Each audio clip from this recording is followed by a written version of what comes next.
Am I the a-hole for interrupting dinner and telling everyone what my ex-husband's wife did? My ex-husband and I divorced 6 years ago, and we share custody of our 9-year-old daughter. Since then, he's been nasty and mean to me. I kept contact with my former in-laws as they care about the relationship with me. My former mother-in-law has done a lot for me. She's the best grandma my daughter has, and she visits and is always there for me, despite my ex's opinions. I got married to my now husband, and we had a boy together. He was born with a chronic medical condition. It was so hard seeing him like that. His health was getting better, until I woke up in the morning finding him not breathing. My husband and I were devastated. I was allowed to see him later, and when I held him for the last time, he was so cold. I just wanted to keep him warm like I did before. He died a month before his first birthday. The grief is very raw, and we're hurting, but we were overwhelmed by the support everyone showed us. I was told my ex-husband's wife had a baby boy a few days before my son's first birthday. She called to extend her condolences when my son passed away, but I ignored her because of her comments on my son. So, I had a small gathering last week on my son's first birthday.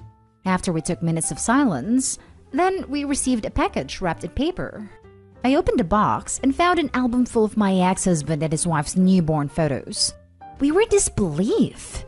It was sent by his wife. I didn't understand why she sent them, so I called my ex and he hung up on me. I was livid.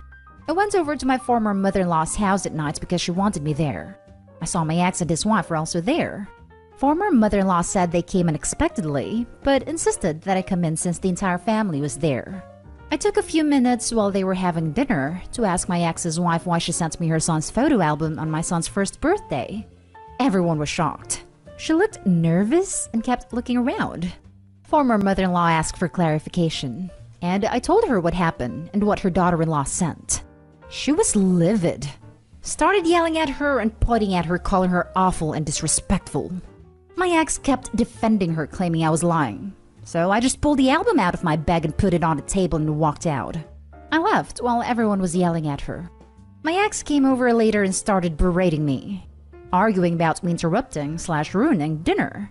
Worse, ruining his wife's relationship with his family, because now everyone's been turned against her and keep yelling at her when she's dealing with postpartum. He claimed I'm using my son's death for attention and to turn his family against his wife out of resentment. That's when I kicked him out. My husband said I should have done that, but I didn't intend to. Now for the top comments. Not the a-hole.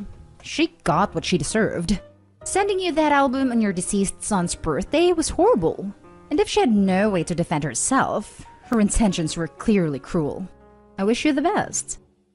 Thank you, and you're absolutely right. I wanted an explanation, but she didn't say anything. I don't know why. But after this move, I'm worried that my daughter will become affected or influenced by her behavior. Her relationship with my daughter is fine. I always make sure my daughter is protected from any conflicts between me and her stepmom. I'm just worried about my daughter after what that woman did. You might want to talk to a lawyer about this. You might want to change your custody arrangement. Not the a-hole. Well, if it isn't the consequences of her own actions. You didn't ruin her relationship with his family. She did by being a complete monster. I can't imagine what is wrong with that woman that she would do something so self-centered and hurtful. I'm so sorry about the loss of your precious son. May his memory be a blessing. Not the a-hole. You couldn't have done anything if she never sent the album. And who sensed that through husband's ex anyway? No one with good intentions. I'm so sorry for your loss. Interestingly, this isn't even a casually malicious move. It's not like she lost her cool for a couple minutes and talked crap about Opie. This takes some real planning and resources. Purchasing a photo album and getting photo prints can cost anywhere from $40 to $100. Then it will take a couple hours at least to pick everything out and assemble it. Then you need to go to USPS or somewhere else, package it and ship it. This is an endeavor that took several days, if not a couple weeks to pull off.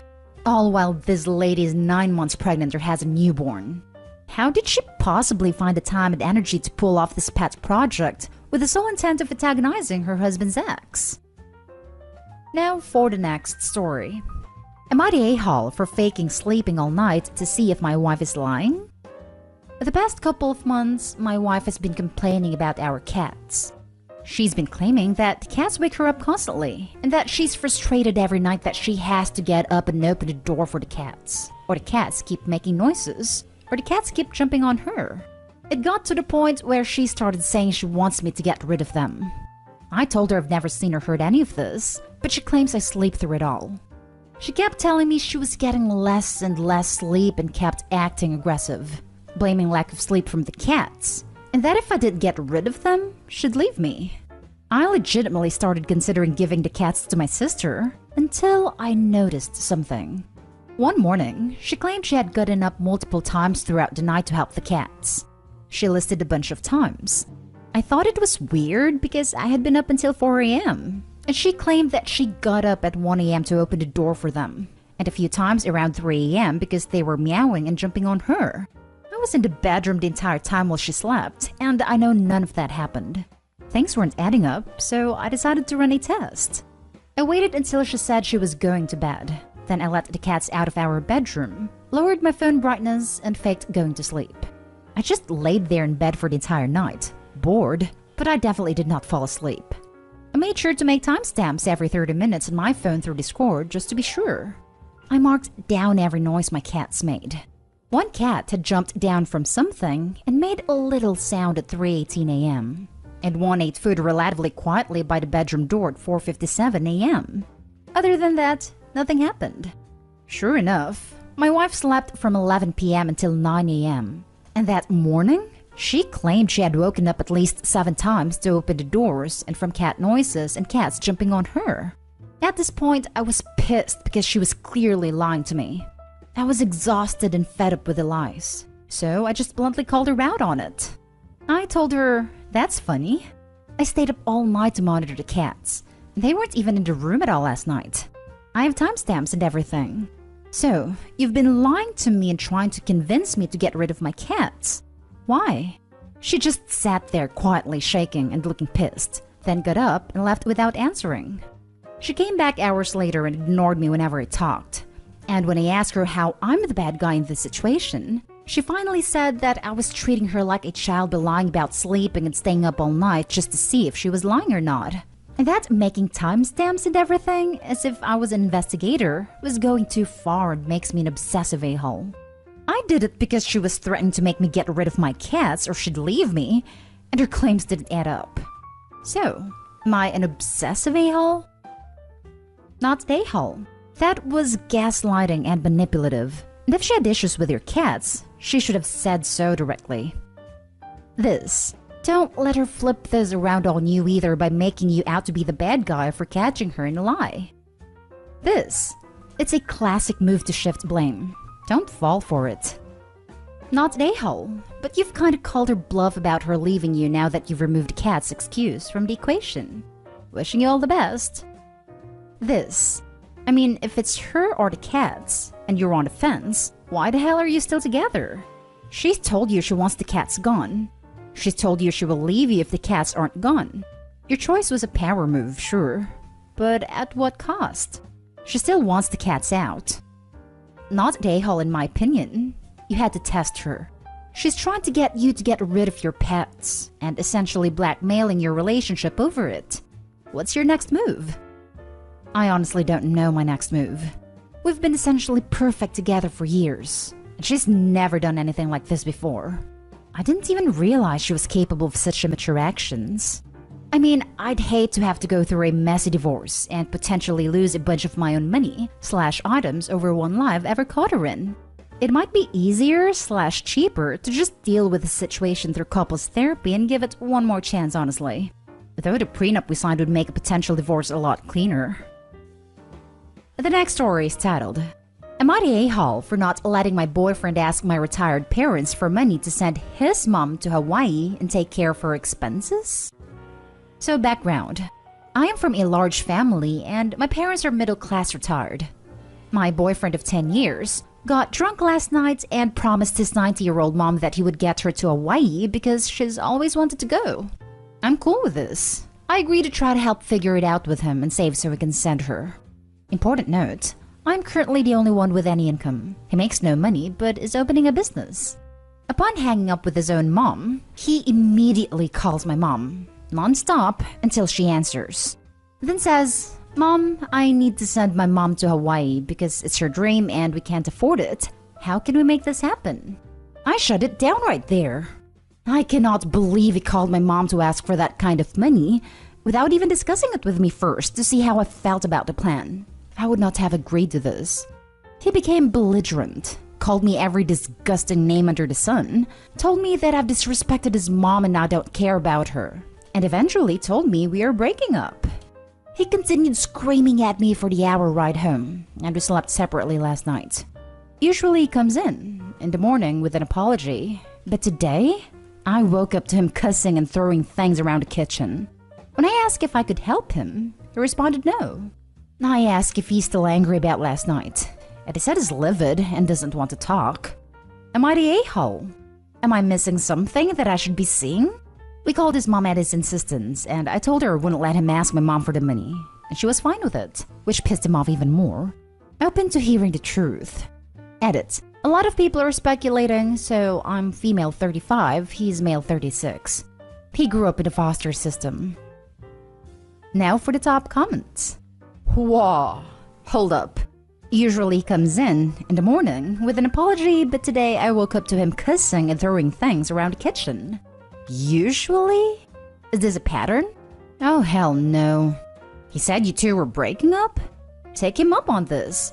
He's got a lot of nerve to ask your parents for money like this, and then being mad when you didn't appreciate him overstepping you to ask your parents.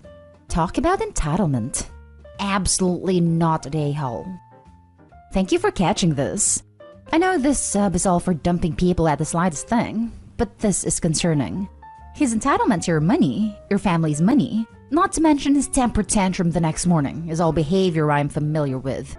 It doesn't usually end well. Just because you spent 10 years in something or someone doesn't make it worth it. Don't hang on to your mistakes just because you spent a lot of time making them. Not a-hole. When I ask if I could help him. Why? Why would you ask him that? This guy's a manipulative abuser and you're too close to see it. That he would do this and then have the gall to get mad at you is next level. My eyebrows just about to shut off my head when I read this post. You need to get rid of this guy. He is toxic. Now, I've been in therapy for the last few months and had come to the conclusion that either I was a complete narcissist in pushing him, or that he's completely toxic for me and I need to figure out how to end things. Given all of these responses, I think I have my answer. Now I have to entangle finances and figure out the lease situation. Thank you for your honesty. And you are with this verbally mistreating, entitled, manipulative freeloader because... not a-hole. I know this sounds like excuses, but it's not always been like this. He worked and made lots of money for the first few years while I was making next to nothing. He wanted to quit for a variety of reasons, but mostly it's been his dream to open a business. I agreed to take on the finances for him to try to follow his dream. He's just not been able to make it work yet. And while having the other people see it as making it clear, he is usually very sweet and validating. 10 years is a long time, and little changes over the years seems to have mounted into something I could no longer see. Now for the last story. Am I the a-hole for having saved up a lot of money and not telling my wife? My parents got into a car crash and passed away when I was like 18. Mostly everything was left to me except for a few things given to different family members. I decided to open up a bank account and save up the money for when I might need it. I also added more money from each of my paychecks. When I meet my now wife, I didn't tell her about the money. I instead told her not to worry about having to pay for an emergency, so I would have it covered. Now we're married and we're doing well. We just had a kid some months ago and something came up unexpectedly, so we were running short on money. I told her I would figure it out and to not stress about it. She became suspicious about how I was able to pull it off. I repeatedly told her not to worry and that at the end of the day, it didn't matter. She wasn't satisfied with that answer. She went asking around, and one of my cousins told her about me saving money after my parents' accident. Nobody knows how much I saved, so my cousin probably thought it was a small amount. My wife is now upset about it. I honestly don't know what the issue is. I could have used the money for anything I wanted, but instead I'm using it for my family. So am I the a-hole for saving money without my wife knowing?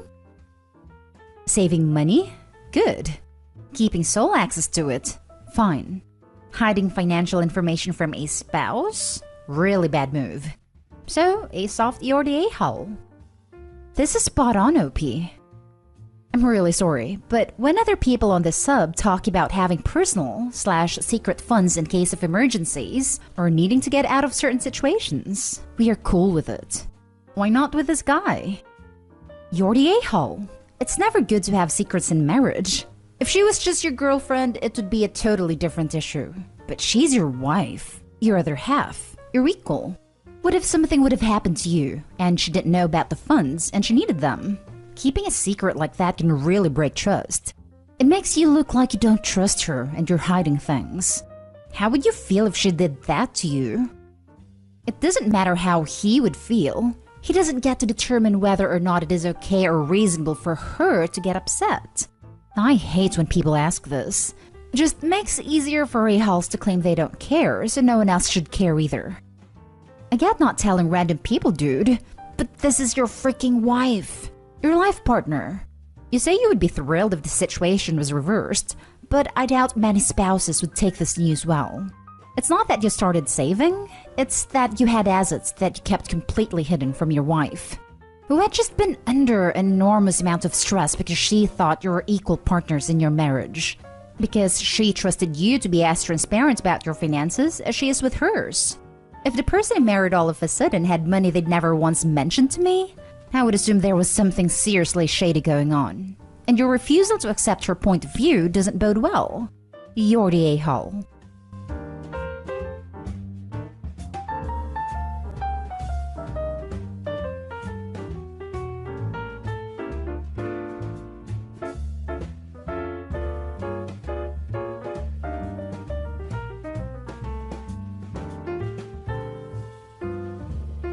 Am I the a-hole for telling my sister-in-law she can't use me to replace my dead twin? I, 35 male, am an identical twin. I know I meant to say was because my brother died, but I can't do it. Maybe one day I will, but until then, it will be I am. My brother Sam died last year. His passing hit me, my nephews, 5 and 7, and my sister-in-law hard. We both went into depression, and I'm still getting help for my grief. Sister-in-law refused help. Now that I have time to think it over, Amber clung on to me, or rather what I look like. Me and Sam are complete opposites. He wanted a traditional family, and I'm all about business and traveling. After his funeral, she asked if I could stay at her house, which I shouldn't have because it's what started this whole mess. A day turned into weeks and then months. I was basically doing what Sam did, husband and father, just without the sex. My friends tried to warn me what was happening, but I didn't listen. A couple of weeks ago, an incident woke me up to how wrong this was. I was out with the boys and I saw an old friend. We caught up and she invited me to go out with her. It was the first time since Sam died that I was interested in going out. When we got home, the boys told Amber about the invite and she got upset and accused me of cheating on her. She kept saying, "How could you do this, Sam?" I said, "I'm not Sam." But she completely ignored that fact. I left with her screaming at me. I went to a friend's house, and all through the following weeks, Amber was constantly texting and calling, asking when I'm coming home and saying the boys missed me. I missed them too, but I had finally woken up and told her she needs help. I apologized to her for letting it go on that long, but it upset her more. She wanted to meet and sort it out, and I told her she can't replace Sam with me, and she lost it on the phone. I hung up. Her parents approached me at work and asked that I help her. I said I can't, and they said they are afraid she's going to do something bad to herself, and that she only seems calm around me. I refused. My nephews have been calling and texting, saying they are scared. I told her parents, and they said I can make it right by helping her. I'm starting to feel bad for my nephews. Am I the a-hole for not wanting to help? Now for the top comments. Not the a-hole. But dude, those kids are stuck in a potentially dangerous situation. Contact CPS, your parents, her parents, whatever it takes to get those kids out. She's clearly not well and shouldn't be trusted around her kids right now. Absolutely this. Amber definitely needs help, and so do the children. It sounds as though some grief counseling would help you as well. I'm so sorry for your loss. No a-hole here, obviously. The family seems to be delusional. The only one recognizing this has become a problem is the OP. He's going to have to force her into treatment. This woman isn't evil or crazy, she's broken. She needs help. Not the a-hole. You need to tell not only her parents, but the rest of your family that they need to look at possibly involuntary commitment because of how concerned you are. She needs to snap out of this delusion. And the kids need therapy so goddamn badly. I'm sorry for your loss, and I very much get that you were trying to do a good thing, and it just kind of messed into this clusterfuck. You all need therapy, but she might need to be committed for her sake and that of the kids. Her parents need to step in. I love my nephews. I'm fond of their mother, but I am not okay with stepping into a role that isn't mine. I'm grieving my twin, my brother, my other half. She isn't. She just slotted me in there, and if she'd initiated sex, I would have figured out what was going on. But I'm dumb and sad, and I didn't think it through properly. I'm not Sam. I'm not her husband. I'm not the father of her boys. And everyone needs to recognize that. I'm going away for a while until this is taken care of. I do not want to hear anything negative about this afterwards being my fault. Her actions are her own, even if she's not well. You're her parents. Take care of her and your grandkids. You need to step away to a whole other city. Heal yourself and give them all space. And please call the authorities so she's not hurting the children more. Her family is concerned, but clearly thinks if someone else just pretends to be her husband, everything is going to be fine. Those children are not safe. This is the most terrifying thing out of a series of terrifying things happening. The whole entire family needs counseling, and I mean like yesterday. Next story. Am I the a-hole for going no contact with my adult son after he officiated the wedding between his dad and his dad's mistress, who is also younger than my son? Backstory. Been divorced 5 years. Ex-husband had a secret affair 8 years ago with a 23-year-old when he was 48, and totally blew our family apart. He has also been to rehab twice for sex addiction and anger issues, and was also physically violent with me, this son, and my other kids during my 33-year marriage. When we found out about the affair, my husband went crazy and started threatening all of us. Threatening to get our son fired from his job and took money and resources away from him because we were both speaking out publicly about his affair and he didn't like the damage it was doing to his reputation. Fast forward a few years, and my son flipped on me and went back to his dad because his dad is taking care of him by financing his startup, even though I was the one that took care of him financially when his dad kicked us all off a cliff. Son is 30 now. And last year, our son got his efficient license and officiated the wedding between his dad and the mistress, who is 29. I blocked my son and went no contact. He's also made derogatory comments to friends of mine saying it takes two to tango, and that the mistress is better for his dad because there's no drama like there was with me. Yeah, because she hasn't been gaslighted and cheated on for decades. Edit to add, I'm afraid that I did not give enough context to the degree of chaos that was going on during our divorce and the discovery of my ex-husband's affair with a girl younger than our older children. My husband at the time was abusing all of us financially, took one of my daughter's cars away, stopped paying for another one of our daughter's college, threatened to get the son that performed the marriage ceremony fired from his job, and sent all of our children cease and desist letters from his attorney, threatening to sue them if they spoke out about the abuse that occurred in our family over the years. For those of you that say my marriage was between me and my husband and that I involved my children in it, I agree with you, but what was I supposed to do when my kids were totally locked out of access to money and resources that were our family money? Because my husband was the one that had access to all of it, and I was scraping to get by, even having to take a loan out just to pay for my divorce attorneys. Was I supposed to tell my kids, who at the time were 15 to 26 years old, hey, you're on your own, figure it out. This is between your dad and me. While some of them were adults at the time, they had also been conditioned to live a lifestyle depending on our family money, as far as paying for colleges, cars, and things that could help launch them into adulthood. So I was the present parent that was trying to pick up the pieces of it all. One of my sons was cutting himself, and I was taking him to psych hospitals. One of my daughters was cycling through suicidal ideation constantly, while my husband was off taking his girlfriend on trips and posting about it online. My daughter saw a girl their age posting about $6,000 handbags, while their entire world and security were blown apart. I was the one taking care of everyone and making sure my kids were all seeing a therapist, and I was the one paying for it. So to those of you who say this was between my husband and me, was I just supposed to walk away and abandon my children too?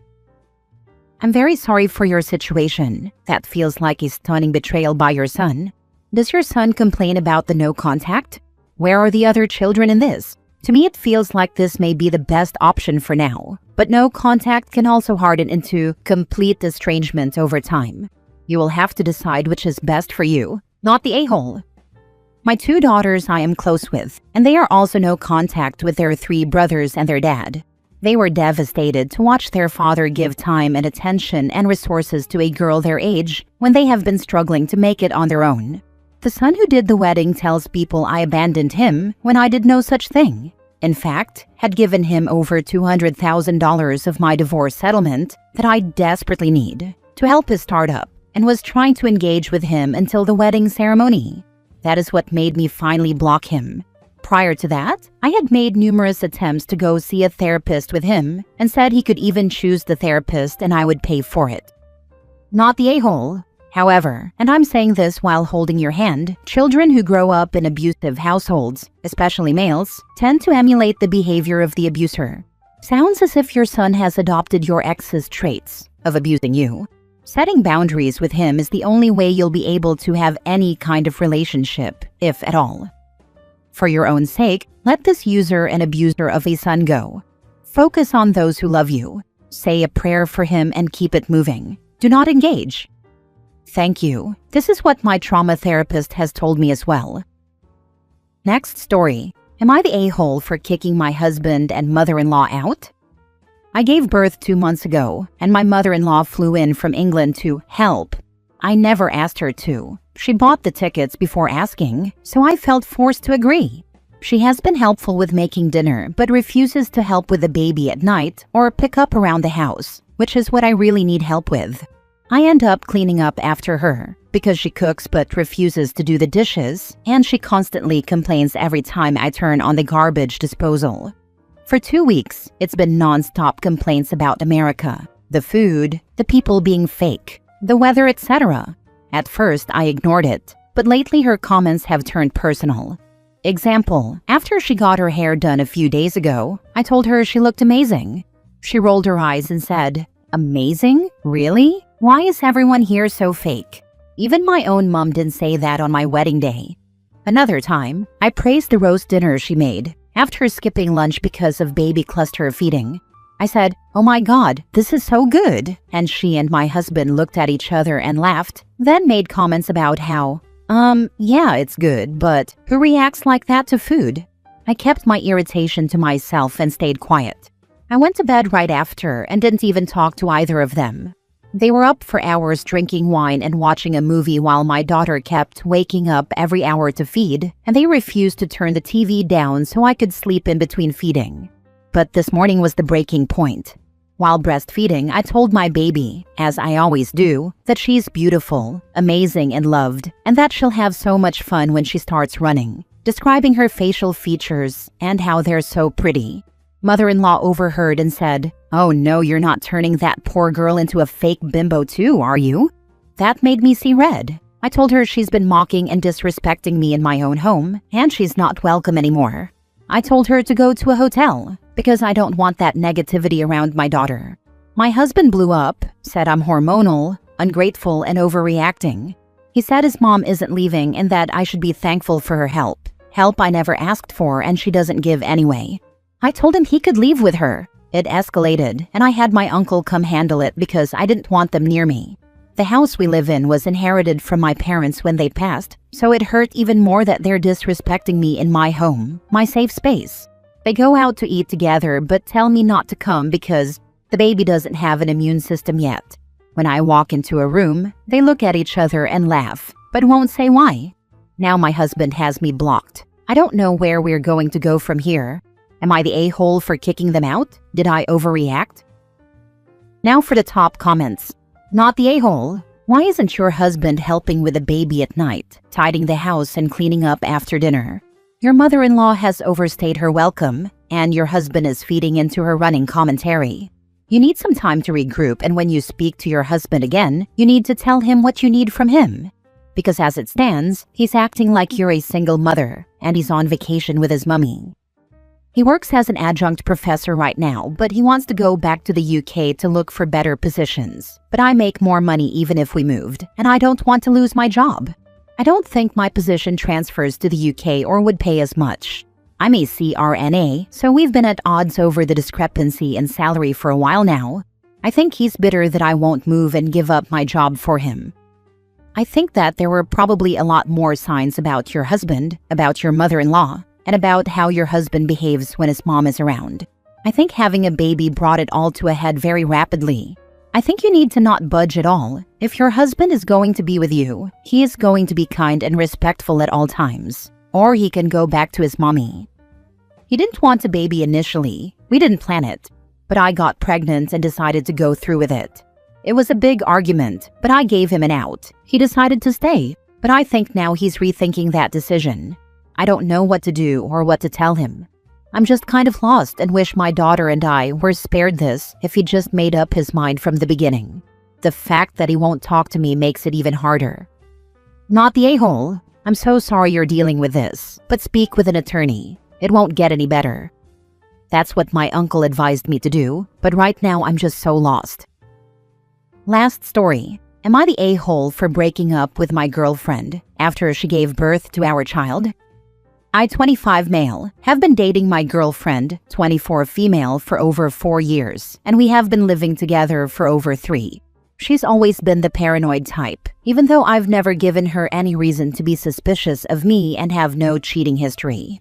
I took care of her during her pregnancy while she couldn't work, handled most errands like shopping, and had bought a ring I planned on giving her once she had given birth to the baby.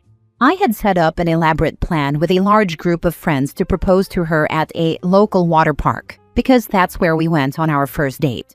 But given that water slides are generally unsafe for pregnant women, I didn't want to propose just yet, especially with her being so close to her due date.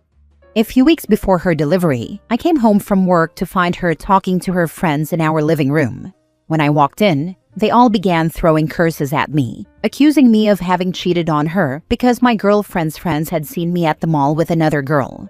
She was crying and screaming like a feral animal, refusing to listen to anything I said, and they basically pressured me into leaving my own house that I paid for by throwing things at me. I called the cops to get all of them kicked out, so my girlfriend left with her friends to go to her parents' house in response, before blocking me on everything. As for the girl in the mall, it just didn't happen. I'm assuming they mistook another person for me, which makes it way worse because that means my girlfriend believed them, with basically zero proof. The only evidence they had was that there were multiple witnesses among them. Not even in my wildest dreams could I ever imagine throwing a tantrum of that degree over an accusation with no evidence, and then still playing the victim. Even though I tried reaching out to my girlfriend by going to her parents' house, I had no defense argument because the event wasn't a twisted story. It was made up entirely. I could offer no explanation or alibi, and in her current mood, she would not take my word over her friend's words. Even her own father, who I'd gotten fairly close to, was cold and told me to leave their house. According to him, even if I didn't cheat, the fact that I threw my pregnant girlfriend out of my house was crossing a line. I had no contact with her until I heard from mutual friends that she gave birth to the baby, at which point I tried again to see her in the hospital. But the hospital staff didn't let me inside her room, at her request. I didn't get to see, let alone hold my own baby, for 3 days after that, until she finally texted me and said she wanted to talk. She said she'd be willing to work through our relationship for our baby's sake, even after everything I'd done, but I'd need to apologize and assure her I'd never do it again. But it's already been nearly a month since the last time we talked, and I don't think I'll ever be able to get over what she did. So I want to bury the whole chapter of my life with her and forget it ever happened. I want to try to get partial custody of our daughter so I can still be present in her life, but I want nothing to do with her mother. Am I the a-hole for thinking this way? Not the a-hole. No proof, no pictures. She wouldn't let you see your child. She was willing to believe her friends without even a photograph. Everyone has cell phones these days. It would have taken a quarter of a second. But fight for equal custody. It's your child too. Yeah, this is the main thing. Everyone has an HD camera in their pocket these days, and the multiple friends that saw him all failed to snap a single photo? BS. What do you mean you couldn't offer an alibi? You said you were at work. You have timesheets. I was at work on the day I came home and found her friends in my living room, but not at the time they claimed I was at the mall. I honestly don't even remember what I was doing on that day, but I certainly was not cheating on her. How do you have no idea where you were that day? Did the friends wait weeks with this story or something? It's more like they spent weeks convincing her and piecing together the truth, which she never once confronted me about, until they all got together to support her in trying to make me confess by screaming and throwing things at me.